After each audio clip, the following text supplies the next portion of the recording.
Kopogore gi kuon mabende samoro ini iwuon ihero. Bende ing'eyo ni mchele en chiemo mabende inyalo tigo kichamo wach no ganda, alayo, nyaringo moro. Omiyo gi juma ni kawuono antie kamoro ni West Kano. Kae adhi romo gi japith mabende nigi lony korka pidho mchele. Omiyo kamoro amora ma intie yiena mondo akaw thuolo mar rwaki e chenro mar juma ni kaka pile luonga ni Alori nyaka Black. Machiegni uru.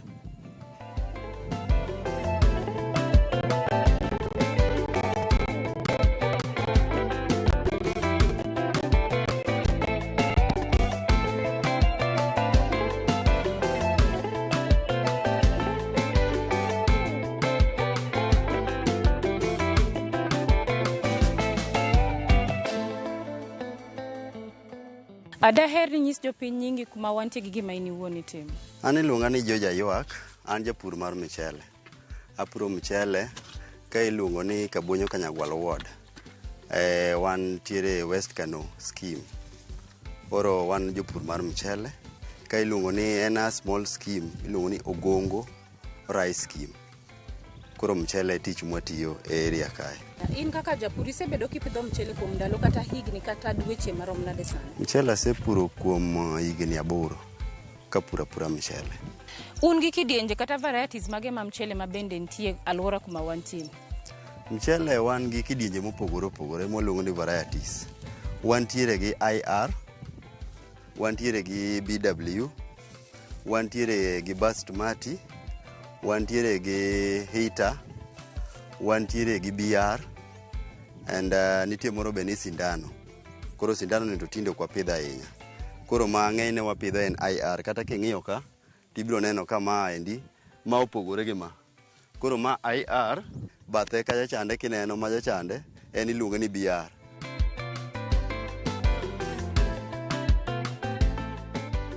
Owach ni sama ng'ato dwa pidho mchele ni, mchele dwaro pi mang'eny koso en kodhi moro matin tiketo be pi matin to be en sa? Mchele dwaro pi, en gima chieke pi. En pi onego beno sike iye, ma inyalo mana duoko ne pi matin, lakini ok odware mang'eny ahinya. En gimoro sentimita 10 koa piny. En gimoro sentimita 10 monego beni pi gike, ok onego kal kanyo. Koro ok onego beni puodho to kata matin. En gima ipidhe pi. En pi throughout nyaka ochiegi. Koro dwaro pi e ngimane te. Un uwegi golo pi kure? Wan pi mwatiyogo obiro gi gravity, yani obiro gorido. To wuok e River Nyando. Wantiere River Nyando kanyendo, nolosnwa kanal magole Nyando gi jo Japan. Ne gilosonwa pi gibare gi Ahero. Kine Ahero center kanyo, nitiere gi tie skul Karanda, nitiere kama obare godo, kobiro odonje wang' amol moro. Koro losne drainage makele nyaka mwalo ka. Koro ringa, koro wapuro koa mwalo Ahero nyaka chop mwalo kaendi. Koro pigno mwatiyogo kowuok e Nyando. To ok goye gi masin, te oringa gi gravity, oringa gi ridruok mar Ohala.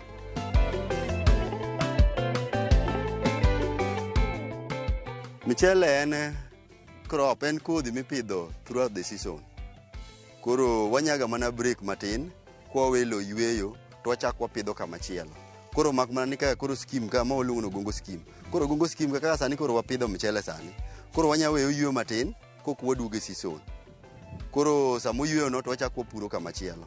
To en ipura throughout the year, but nyaka iwe lowo ywe nikech en gimipidho pi, en gi kute moko. Koro samo weno to lowo tuo, tipure e lowo motuo, then kute mane iye ka tho.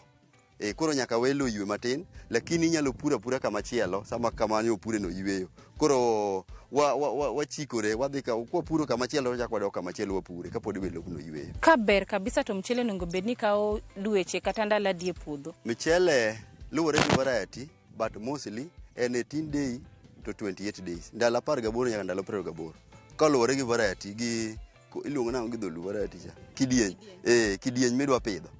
Koro kaka Basmati ipidho gi 18 gi ndalo 18. Kata mana yar ber gi ndalo 18, lakini ndalo 18 pok otegno ahinya monyalo moko. Lakini en chakre ndalo 18 nyaka ndalo 28. Jumba 2 gi nus nyaka jumba 4. Monego beni otike nasari te pidhe. Mchele timo maber e lowo machal nade? Mchele ng'enyne otimo maber e lowo marateng', black cotton soil. Otimo maber e lowo marateng', ema mchele timo maber. Ok ne ka lowo marateng' en nikech mchele dwaro kama pi gudore. To lowo marateng' ni en ma pi nyalo gudore. to lope mamoko kaka lop lwala gin ing'eni giywa pi mang'eny kadhi piny, pi ok nyal gudore e wigi. Koro lo marateng'ni en ma mchele time maberie moingo lope te. Owach ni sama upidho mchele, ere kaka utimo ne gima kisungu dendo ni spacing kata nafas e puodho? Nafas kaka watimo mchele kakori chako kakori gole nasari kidhi pidhe, to watiyo gi tol, wapidho lines. Lines no en luwore gi variety be michako pidho, luwore kidieny mar mchele be mipidho. En gimoro centimeters 15 nyaka centimeter 25 koluwore gi variety midwa pidho. Koro wapidhe e lines. Koro lines go en mostly en ng'enyne en meters 15 nyaka meters 25 miketo ne mchele. Fertilizer uyudo kanye koso mchele ni okuti gi fertilizer? Mchele watiyo gi fertilizer, kendo gi sani lope gi koro wawacho ni tindo chal no ti nikech osepur gi mang'eny. Koro sani watiyo gi fertilizer mang'eny saidi. Maeka achiel dwa mana ni watiyo gi gunda 4 mag fertilizer. Kech olo mokwongo waolo mchele fertilizer deriya mchele. Waolo mokwongo watiyo gi urea. Urea ni kwaseolo mokwongo ka mchele ni koko pidhe ni gi jumba 3 iolo na urea. Bang' ndalo 60 bang' ndalo 60 tok pidhe iolo ne gimoro fertilizer miluongo ni sulfate. Sulfate ni be chak iolo ne gunda 2 eko timo maber. Sulfate ni koseolne, urea cha biro konye nyuol timo gimiluongo ni tillering mondo mi okar godo. Samo timo tillering ni iolo na urea to kar godo maber kabisa. Koro ma iolo mar 2 ni to koro dhi konye mondo los go nyathi. Ok ne kaka kiwacho ni kama ma yudo pek to nego beno chiemo maber ka nyathi dongo maber e. Koro en bende seche go mchele pek. Koro wamiye chiemo mochamo mondo mi oting'o nyathi maber, mondo mi ogol mchele mang'eny. Koro waolo ne sulfate ka en gi 60 days. 60 days ka koro chako en stage miluongo ni booting stage. Koro waluongo gi dholuo ni igi kuot, oting'o gimoro ka bel, ineno ka bel iye koro ginene cha. Mano be mchele kochopo stage no.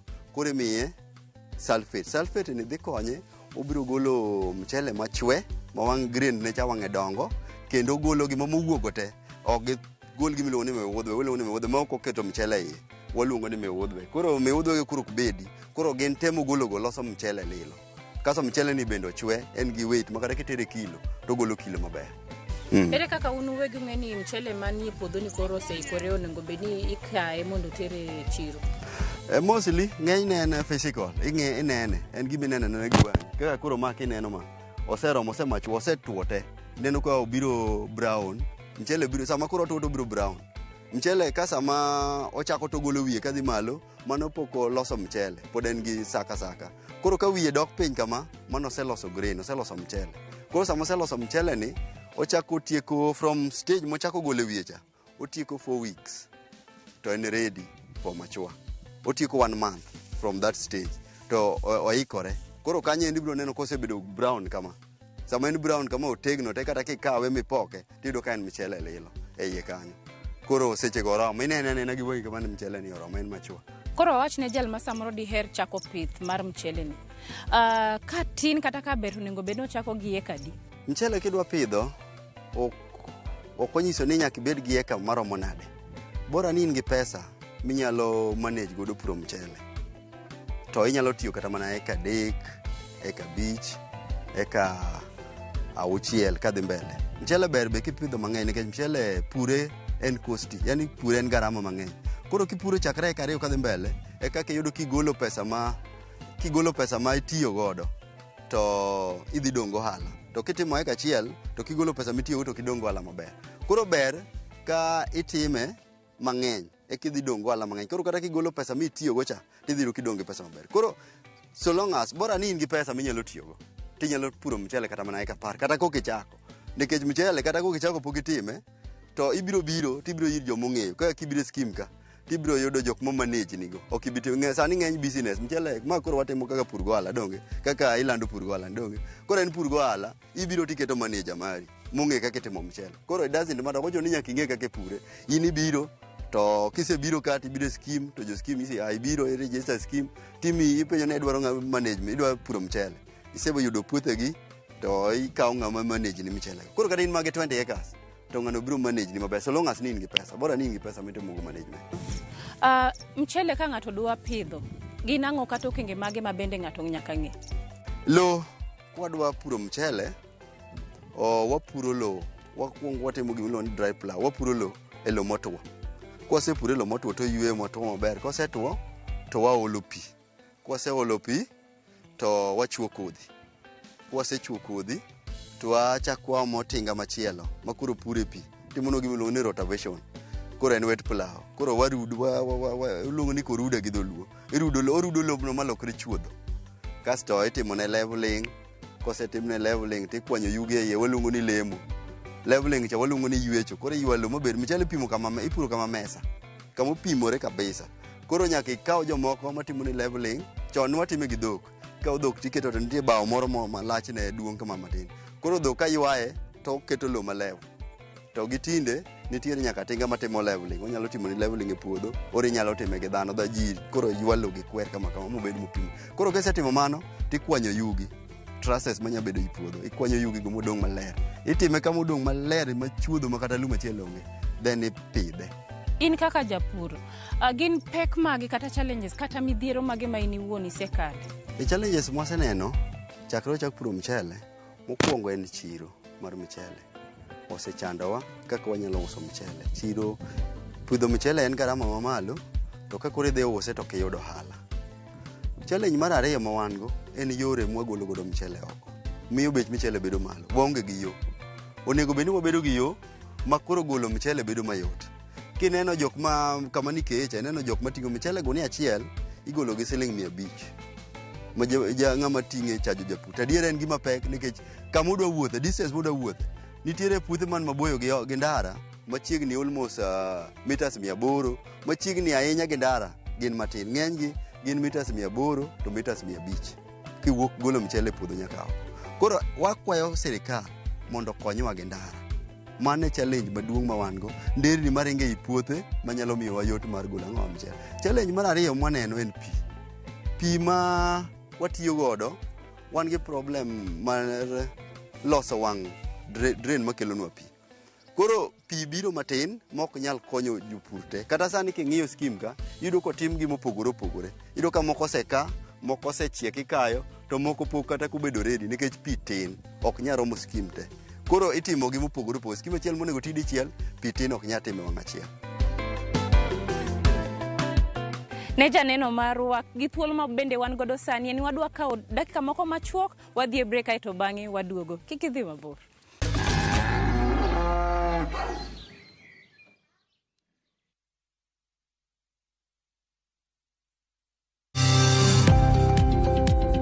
Ohala gi mwandu wakelo ni jolony e weche ohala. It is important mondo wan kaka joluo wabed gi dongruok. Wafwenyo ni adiera matut mag timo ohala. Tijni kidwa time en mana mashin mar luoko to gi kuminya yude pi. Wawuoyo e wi yore makare mag timo ohala. Kisechopo level mabedo brand, onego bed ni gimoro amora mitimo en gima timo ang'o makelo pesa. Wakonyi dongo handi ka wamiyi yore mag kano mwandu. Investment group kawache mana gi nyinge no en choko pesa kasto ikete kamoro kasto golo nyinyo mabiro konyi e kinde mabiro. Omiyo wakwayo ni ji duto ket pesa gi e savings mondo wapuonji kaka gibiro tiyo godo. Riwri kodwa chieng' tich ang'wen saa 1:45 otieno mana e Ramogi TV.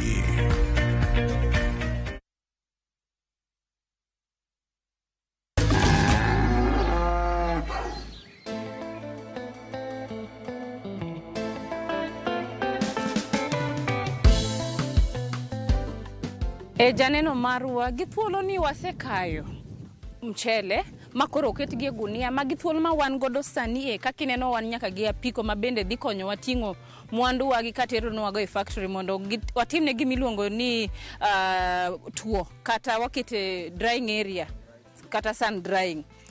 Koro kama kaka watimo wadwa dhi nwanyisi ni en loso pesa mae gima lich monego bed ni kigo kwan kasetimo kama adima donjo no ufuko to adima dhi chulo joga ma bende tima ng'owa konya e kor ka puodho koni.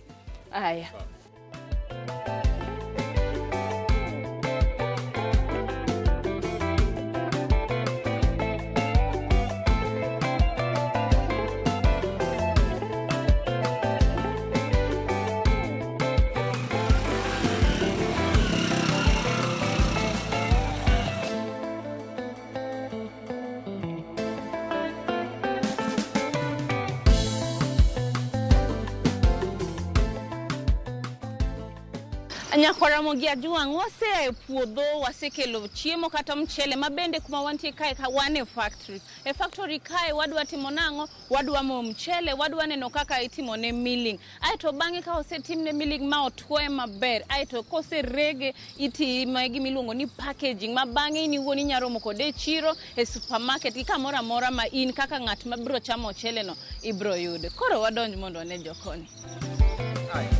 Hi. Welcome to AgriZ Farm Solutions. Thank you so much. How are you? I'm good. Good to have us here today. Thank you so much for coming. Okay. We're now going to take you through the process now from the farm. Now how we turn the paddy from the farm into rice to your plate. All right. Good. Okay. Karibu sana. Asante sana. Wadwa neno gi kaka timore Ramogi ajuang. So from immediately we are done with harvesting, what happens so the process next? is we get the paddy from the field.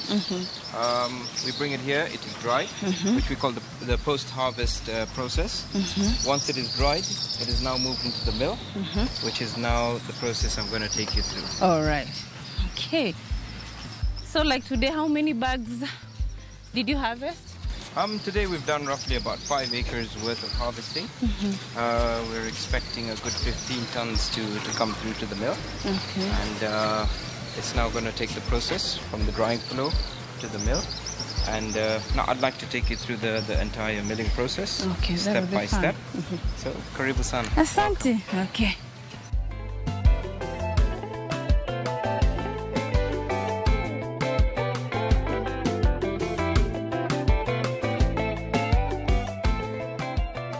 My name is Murtaza Zaveri. I'm the director at AgriZ Farm Solutions. AgriZ Farm Solutions was actually a vision that started off, we could call it the bottom-down approach. We started off with West Kano Irrigation Scheme, where we introduced tractors. We found a bit of a shortfall where mechanization was a big challenge there to prepare the fields. And we introduced tractors. After introducing the tractors, we created a cropping season. When the cropping season took off, we had rice on the fields.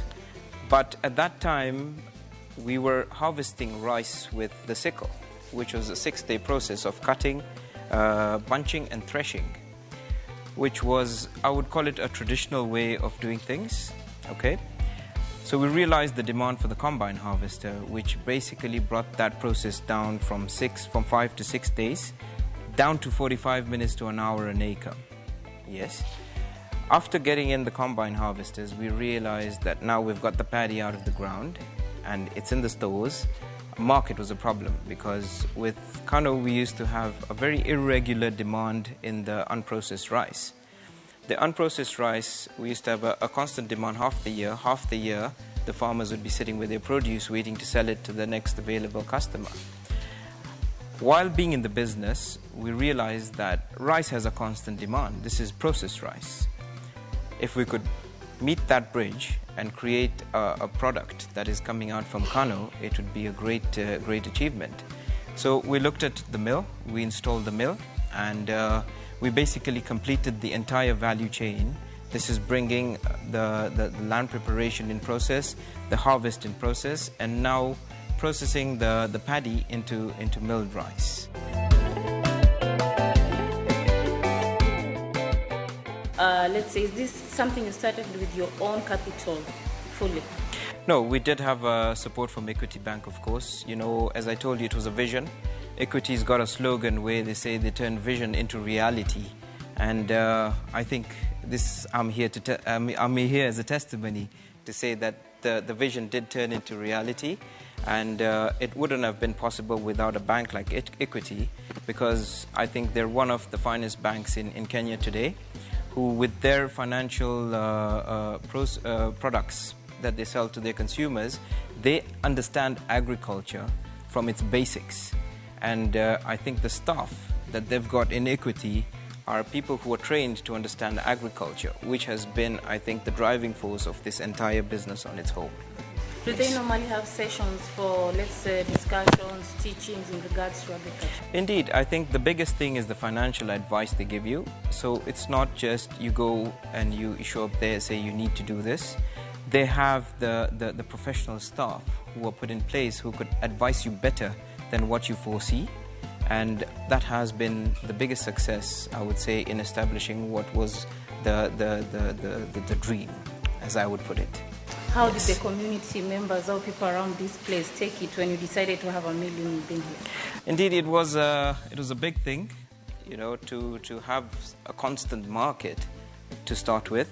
Second thing is that we do support the farmers to grow the produce as well, which is backed up by equity as well. So the farmers are benefiting from this process on its own as well.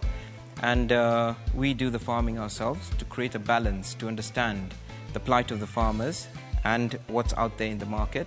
So we've created a seesaw effect where we understand the hard times the farmers face and the hard times the market goes through.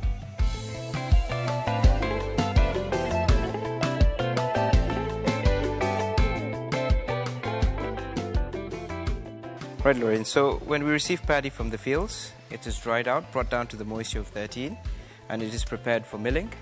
We now move from the bags to the machine itself. The process starts off here by feeding.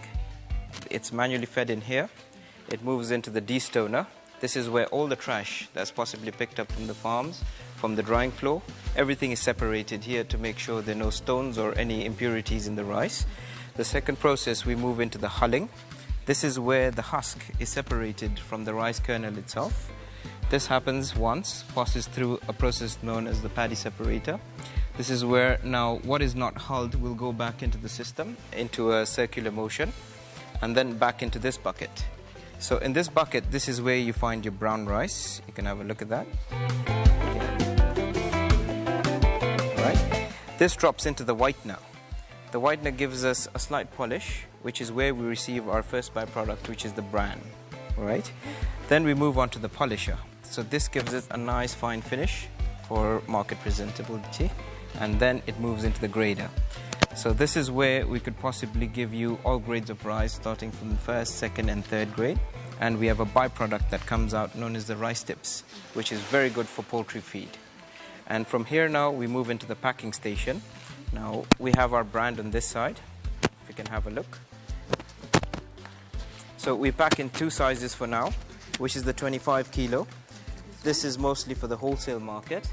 And if you can notice, we are trying to fully represent the area where we're growing the rice and doing the entire process by branding it Kano grains. Okay, so it sells the area, and again, rice is very tasteful. So we must represent the area that's providing us with this tasty rice. So how much does this go for? The prices do fluctuate according to what we purchase paddy for, yes. But currently we're selling this particular bag at 2,600 Kenya shillings. And it does go lower according to the season, how much paddy is being produced. And our second packing is the 1 kilo. I'll take it to the table right here. So we recently introduced the 1 kilo bags to give us a different market segment. We want to make Iraya Kano grains affordable for all segments of the market. So somebody who's on a daily wage could afford this, and they wouldn't be able to purchase an entire 25 kilo bag for a daily use. But this is something that could go to all households, and everybody can have a bag of Iraya from Kano. Okay, so how much is that kilo? A kilo goes for 100 shillings. 100 shillings. Yes. The brown bag? No, is that the brown rice? The brown rice, we haven't branded it yet, but definitely we will be looking at that as an option. It is a healthy option, and we will be branding that soon.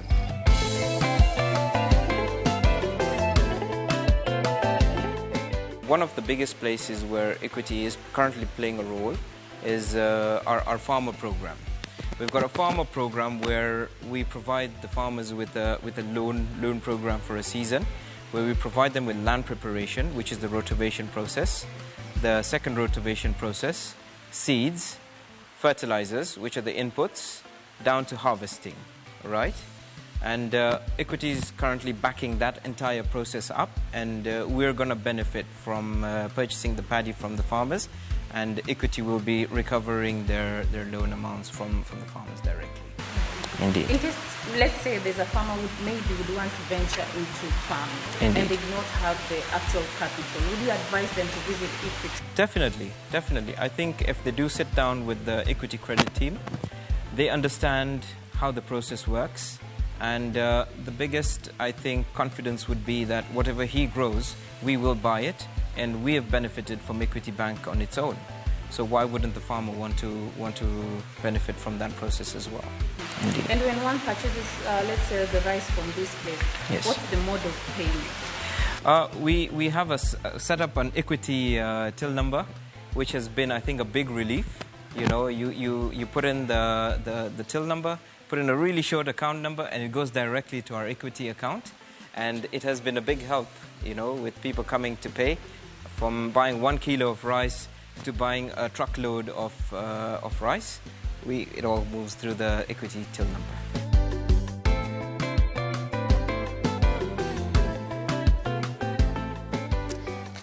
Janeno marwa safari osebedo marabora. Wasea e puodho mwakelo mchele, osekete masin kai, neno kaka masin otime, mwachopo kama koro wan gi mchele machal kama, watimo ne packaging, mabende sanie kata kilo mine na tingoni. Onyiswa ni beche bende okracha henya, en mana siling 100. In kaka japur, to samoro diher ni mondo wabi walimi, inyalo tiyo gi email marwa mar purgiohala@royalmedia.co.ke. Kaka pile, wanapang safar nikech ne wasingore ni wabro chopo. Koro kamora mora ma intie yena monda wach niya, gimora mora man gi chakruok nyaka bed gi giko. Omiyo ka ruoth oyie wachak warom juma manyien, luongani Alori nyaka Black. Oriti masani.